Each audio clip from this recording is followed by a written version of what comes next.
Salut à tous les amis, j'espère que vous allez bien. Enfin, j'ai coupé mes cheveux, je me suis rasé, j'ai l'impression d'avoir une autre tête, une autre apparence physique, frérot. Qu'est-ce que je voulais dire les amis, je vais faire une story ce matin ou cet après-midi, ça va dépendre de la bonne foi. Je vais vous raconter. En fait, vous n'êtes pas sans savoir, enfin si vous le savez pas parce que j'en ai pas parlé, mais ça fait à peu près peut-être 6 mois ou 8 mois que avec Gabriel Automobile, on est aussi revendeur de films. On vend du film de protection, on vend des pré-cuts. En fait, bon, à l'époque, quand on posait du XPEL, si tu veux, on trouvait pas en fait notre positionnement tarifaire. On a fait plusieurs essais, on a fait des PPF à 5000 balles la complète, on en a fait à 3000 balles. Après, on s'est réajusté un peu à 3005, 3007. Mais en fait, on s'est dit, pourquoi acheter du film à des marques telles que XPEL, Steak, Suntech, bon, pour les plus connus, il y en a d'autres, à 8, 900, 1000 euros hors taxe le rouleau de film. Un rouleau, ça fait à peu près une voiture. Pourquoi se faire chier entre guillemets à acheter chez eux alors qu'on pourrait aller chez un fabricant de films? Il y en a plein, hein. Il y en a en Asie, il y en a aussi aux États-Unis. Bon voilà, tous les films se valent à peu près, hein. Mais peu importe, c'est pas le débat. Et pourquoi ne pas faire fabriquer, produire notre propre film, et pourquoi pas même le revendre, tu vois. J'ai un réseau pour voilà, bref. Mais on s'est dit, ça va être compliqué parce qu'en réalité, le PPF, il y a ceux qui font ce qu'on appelle en bulk, c'est-à-dire en sur-mesure. Ils prennent leur rouleau de film, ils tendent sur la porte, ils découpent au cutter et sur-mesure, bulk cut. Et il y a ceux qui font en pré-cut. Pré-cut, vous le savez, c'est les patrons de films prédécoupés. Les gabarits prédécoupés, mais se pose un problème, c'est qu'il nous faut une base de données pour vous expliquer. Chaque marque, et d'ailleurs c'est comme ça qu'ils arrivent à vendre leurs films, parce qu'en réalité tous les films se valent. Tu prends un Steak, c'est pareil qu'un XPEL, voilà.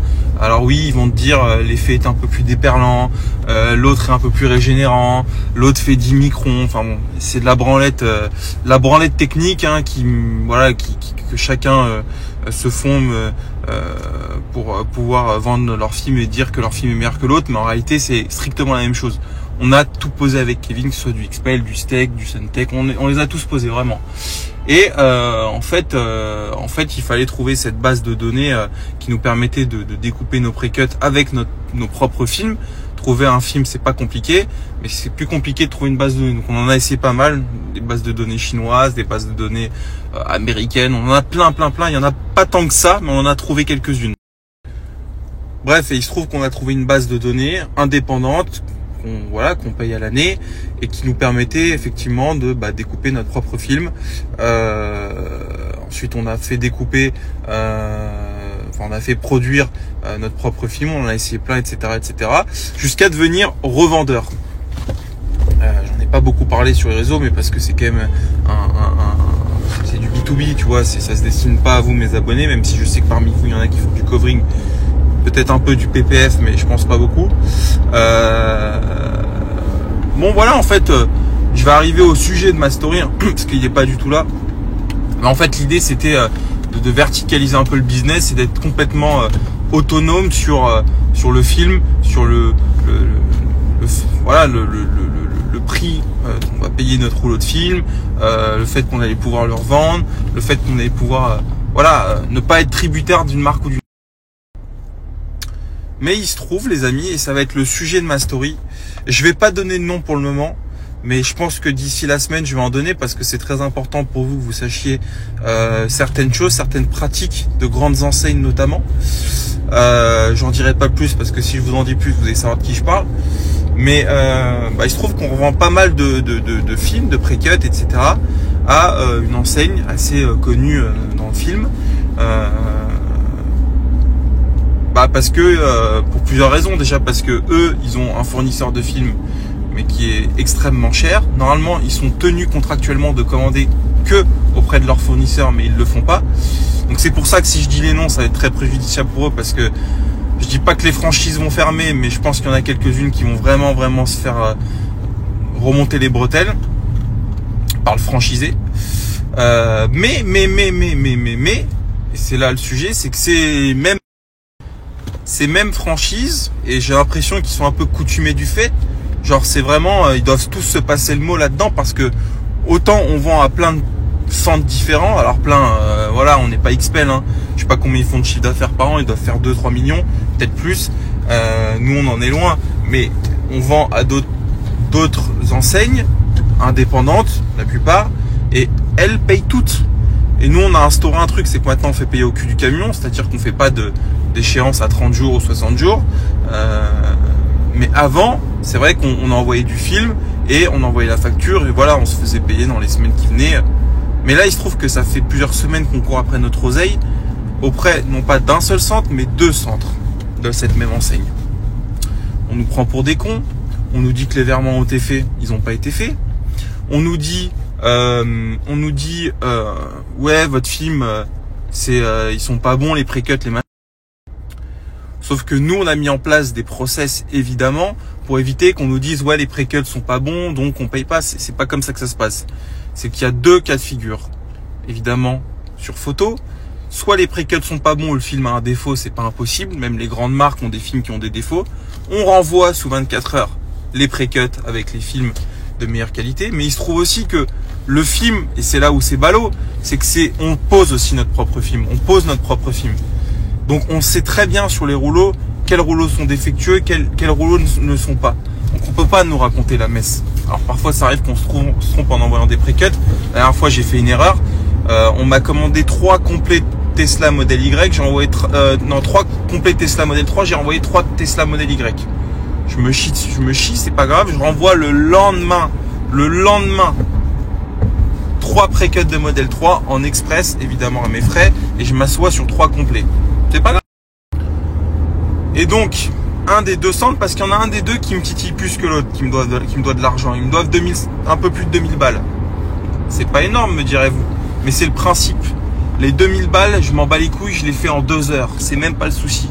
Le problème, c'est qu'on me prend pour un con en me disant, oui, mais non, mais machin. La dernière fois, Kevin appelle parce que parfois il prend le relais, parce que Kevin est un peu plus commerçant que moi. Kevin, c'est un excellent commercial. Kevin, il pourrait vendre n'importe quoi à n'importe qui, il est extrêmement fort là-dedans. Donc quand il s'agit d'aller récupérer de l'argent, il est imbattable. Je connais mon associé, je connais ses défauts, mais je connais ses qualités. Je sais très bien là où il est bon. Il appelle, il dit bonjour, voilà, je vous appelle parce que ça fait quelques semaines maintenant qu'on vous relance pour le règlement. Qu'est-ce qui se passe, quoi, tout simplement. Et là, la bonne femme qui est au téléphone, hystérique, la meuf, oui, mais machin, mais si, mais ça. Nous, ça fait 30 ans qu'on est dans le métier, truc, machin. Et nous, on s'en bat les couilles, frère. T'as un dinosaure, tu marches avec un déambulateur, que tu posais du film, je m'en fous. Moi, ce que je veux, je t'ai envoyé de la matière, tu me payes, tu vois. Et bon, évidemment, on lui a pas répondu comme ça. Hein. Tout est bien, on n'est pas con. Bon, bref, toute cette longue story pour vous dire 2 choses. C'est que déjà, effectivement, on revend du film de protection. Donc, pour ceux que ça intéresse, qui sont dans ce milieu-là, bah voilà. Et l'intérêt de notre film, c'est qu'il est, vous vous doutez bien, 2 à 3 fois moins cher que la concurrence pour une qualité, j'allais dire similaire, mais au moins égale, en tout cas de très très bonne qualité. Nous on le pose, hein, et on n'a pas de problème avec le film, les clients sont contents, le rendu est parfait, la protection est la bonne, il n'y a pas de souci. Mais deuxième sujet de la story, c'est pour vous dire que j'espère qu'ils vont se reconnaître, c'est que si vous payez pas, bande d'enfoirés, bah je vais vous afficher. Eh oui, parce qu'il y a un truc que je déteste, c'est qu'on me prenne pour un con, voilà. Et je suis désolé, hein, j'ai un outil qui est Instagram avec 60 000 abonnés. Bah, je vais m'en servir. C'est pas bien, peut-être que je fais le pourri gâté, l'enfant gâté, l'enfant, tu sais, qui a pas eu son cadeau, donc il fait une crise, etc. Bah, peut-être, vous pensez ce que vous voulez, j'en ai rien à foutre. Mais si je dois afficher votre société et que ça fait 30 ans qu'elle est ouverte parce que vous payez pas, bah, je le ferai. Tout simplement. Et j'en ai rien à foutre de ce que vous pouvez penser parce que je le ferai. Voilà, c'est une chose.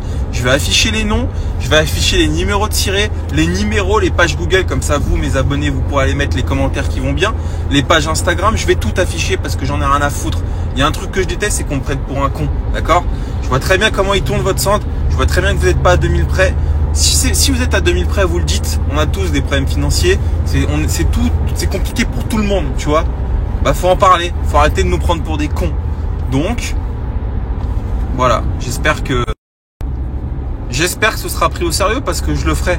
Et si, je dis pas que j'ai le pouvoir mais je pense que j'ai le pouvoir en tout cas de peut-être ternir l'image d'une société. Ça me fait chier de le faire parce que moi-même je suis chef d'entreprise et que je veux pas rentrer dans cette spirale où parce qu'on n'est pas content machin. Mais moi, je suis désolé, j'ai toujours payé les gens, j'ai toujours été réglo avec eux. Quand j'ai un problème de règlement, un fournisseur, c'est pas grave, je l'appelle, je lui dis ce qu'il en est et voilà. Et je fais le maximum, soit pour mettre en place un échéancier, en tout cas pour pas rompre le dialogue, parce que l'issue. Parce que moi, après que Kevin ait appelé cette bonne femme pour demander où ça en était, j'ai appelé le taulier. Je lui ai dit, comment ça se passe? Le mec m'a envoyé chier, m'a parlé comme une merde. J'ai pris sur moi, évidemment, tu vois, j'ai plus 15 ans. Mais tu vois, l'envie me manquait pas de prendre ma bagnole, d'aller sur place et de lui dérouiller la tronche. Et pourtant, vous savez très bien que je suis pas un mec violent. Et les mecs pas violents, quand ils s'énervent, je crois que c'est plus... Voilà les amis, vous savez tout et j'espère ne pas avoir à faire une autre story. Parce que l'autre story sur ce sujet-là, ça va être dénonciation et compagnie. J'en ai rien à foutre. De toute façon, c'est pas de la diffamation. Parce que de toute façon, j'ai les preuves, j'ai tout. J'ai les factures, j'ai les écrits, j'ai tout. Donc, voilà. Allez, bonne semaine, bon courage. Et j'espère la suite pas au prochain épisode.